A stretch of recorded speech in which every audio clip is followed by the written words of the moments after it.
Hey folks, it's Greg and Janet. Today we're out in Goldfield, Nevada at the old Goldfield Cemetery. This is a huge Old West cemetery, 40 acres. So we're gonna take a look around and do some exploring. Join us. Strange RV tours will take you places with Greg and Janet's smiling faces. You might see a crazy flavored soda review or some tips to fit your RV too. So come along, won't you join us, friend, as we discover what's around the bend. Just sit right back in your easy chair. Strange RV Tours is on the air. Strange RV Tours is on the air.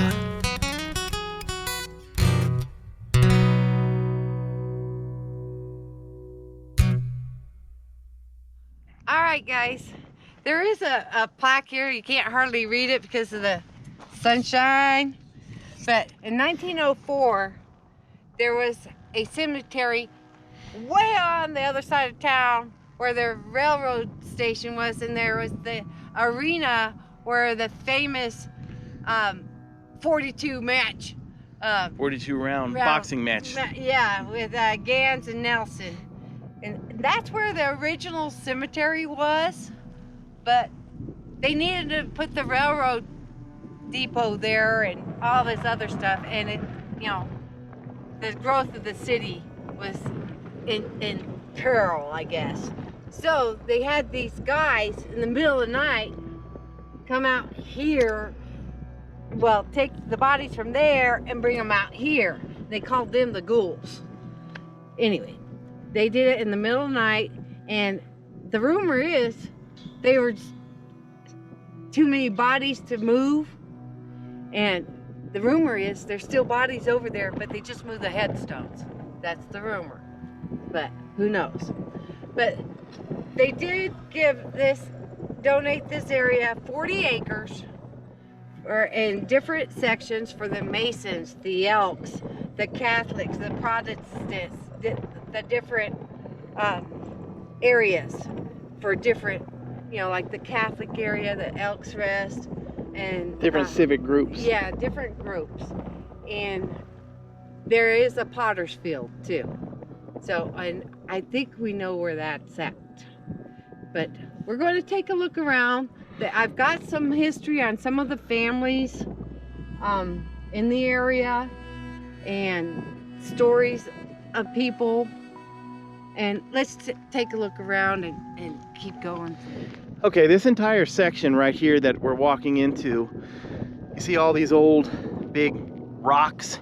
They are tombstones, of course. They've been turned into tombstones, but this is the founders area of the Goldfield Cemetery. These were all original people that helped settle Goldfield, and this is their second burial spot. Originally, they were buried right over where the old Tonopah Tidewater Railroad station was to be. And when they were putting that railroad in, or when they decided to put the station where it is, the railroad did not want to have their passengers stepping off of the train and then right onto graves. So they requested that the city move the cemetery, and the city actually wanted to move the cemetery also because it was also located right next to the town's largest hotel, and they didn't want it right next to the hotel. So they hired a bunch of men to dig the bodies up and move them out here to this spot, and they were known as the ghouls, the official ghouls. But this was some of the original people that settled Goldfield. All right, so let's look at some of these headstones. We have Martin Rower, gunshot by Deputy Sheriff, July 17th, 1908. They didn't mince words back then on tombstones, did they? And this gravesite here has become quite famous. Unknown man died eating library paste, July 14th, 1908. The only thing that's really known about this gentleman is that he was found laying dead on the main street of Goldfield, and in one hand he had a container that was about 2/3 empty of library paste with a spoon. Nobody knows if he thought the library paste was ice cream or some type of a dessert, or if he just didn't have any money at all and was trying to survive on whatever he could eat. But obviously that library paste didn't sit very well with him. So yeah, here's one over here, huh? It's, what's this one says? Can't make the name out. Maybe Nugent? something, yeah, Nugent. Benito Nugent, July 1910, boot black gunshot. This is the Elks Rest section of the Goldfield Cemetery. And one thing I might mention, if you own property in Goldfield, and the property is really cheap, but if you own property in Goldfield, you have the right to be buried here in this cemetery at no charge. Something else that I wanted to mention to you guys is off in the distance, right up here, where you see this V cut in the mountain, there was a flash flood that came through here in 1913. It came right through that area and literally destroyed a large part of Goldfield at the time. I mean, it literally, we're talking a 20-foot wall of water supposedly came all the way through this field, all the way down through the main part, or through this section of Goldfield, and just ravished it. And then 10 years later, there was a large fire that destroyed another large portion of Goldfield. Like 50% of the town. Yeah, and then the next year, in 1924, there was another fire. And I believe one of those fires, I think it was the second one, but I'm not sure, but one of those fires was started by a still that blew up. And it literally decimated the town, and the town never recovered after that. The mining efforts stopped when the war efforts started, so town kind of went downhill after that.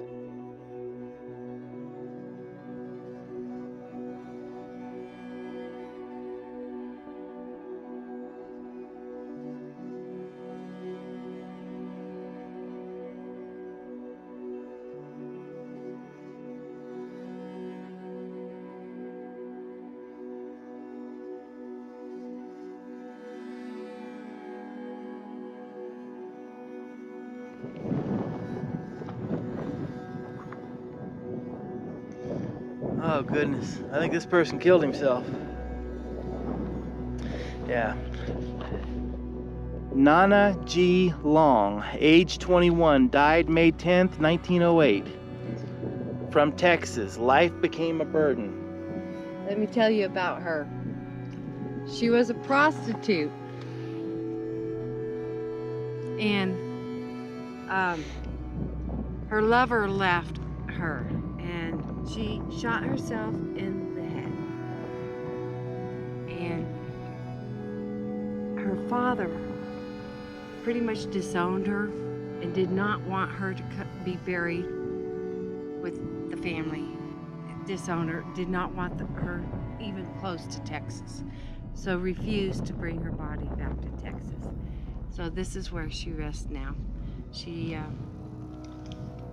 was only 21 years old, and so young, and of course, a tough life. It was sad.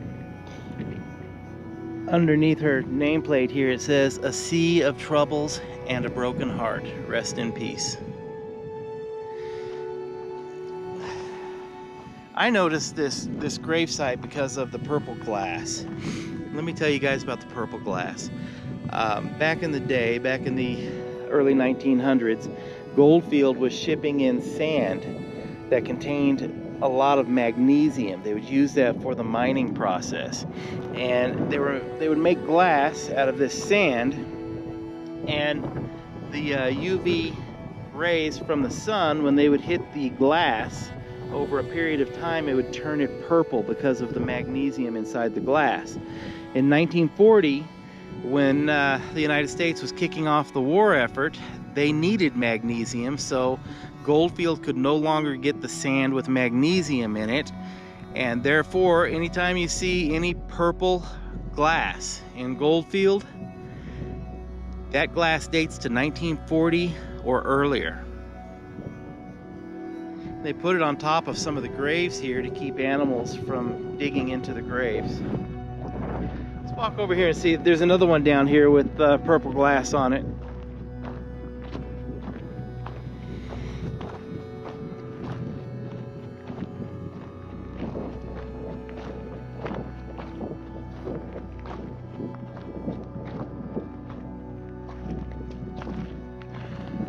Private Edward W. Glendon, soldier, 22nd Infantry, United States Army, born Kentucky, died December 17th, 1907 in a railroad accident.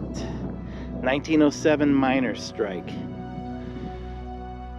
Says he was fatally injured when he was hit by Las Vegas Tonopah Railroad passenger train backing up near freight station at Goldfield. Wow. December 20th. 1907, even though on the tombstone it says December 17th.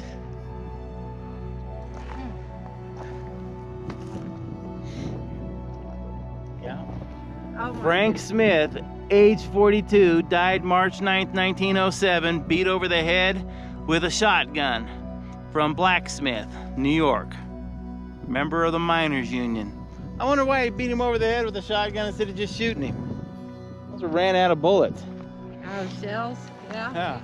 All right, there was a story about a grave digger that died out here in the cemetery. His name was John Megger.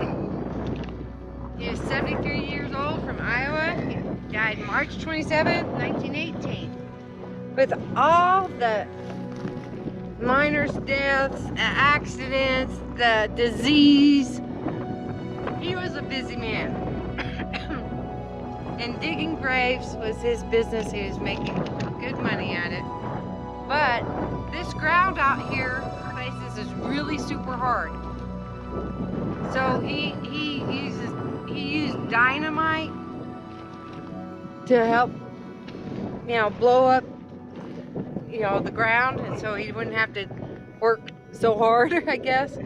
Well, actually, he's down in a grave, and the dynamite went off, and a rock went through his brain, killed him instantly.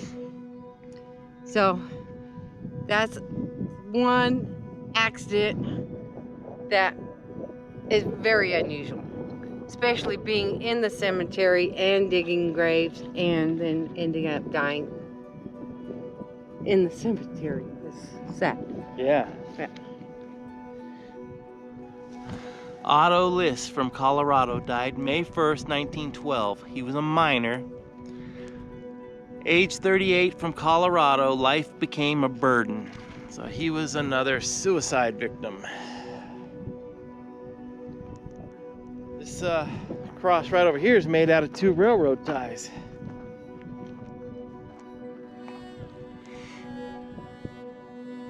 Andrew T. Moe, age 66, died June 1st, 1913, born in Norway, shoemaker and miner.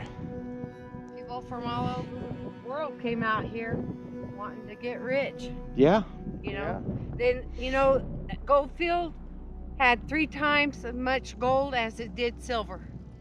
And, silver was big in Nevada, but Goldfield was noted to have, over $90 million worth back then? Yeah, from the time Goldfield started till the time they became the biggest city in Nevada was a very short period of time. Yeah. I mean, this was the boom town of all boom towns. They said up to like 1940, $90 million, and right now that would be like 1.6 billion worth.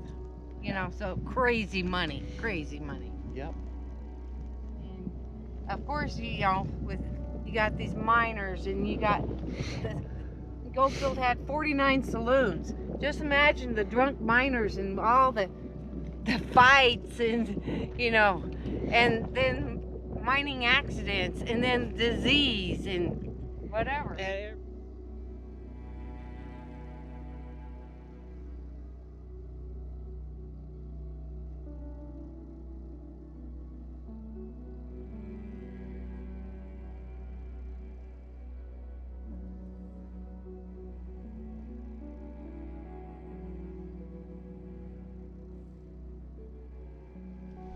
All right, folks, so we hope you enjoyed our little visit to the Goldfield Cemetery in Goldfield, Nevada.